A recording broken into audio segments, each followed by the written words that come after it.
দুব্ব, কবি সুবোধ সরকার।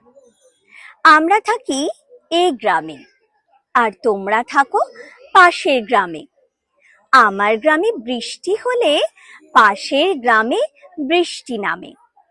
দুটি গ্রামের একটি কুয়ো, করেছি পান একই জল। আমার গ্রামে উঠলে চাঁদ, তোমার গ্রামে কাঁপে হিজল। হীরকপুর, মুক্তপুর, দুটি গ্রামের দুটি নাম। হিন্দু থাকে এই গ্রামটিতে, ও গ্রামটিতে মুসলমান। এই গ্রামে তুলসী পাতা পুজোয় লাগে মুক্তপুরে। মুক্তপুরে নামাজ পড়া, হীরক শোনে আরবি সুরে। এই গ্রামে যদি কারোর বিয়ে, ও গ্রাম থেকে দুব্ব আসে। এই গ্রাম থেকে ও গ্রাম যেতে দুব্ব নিজেও ভালোবাসে।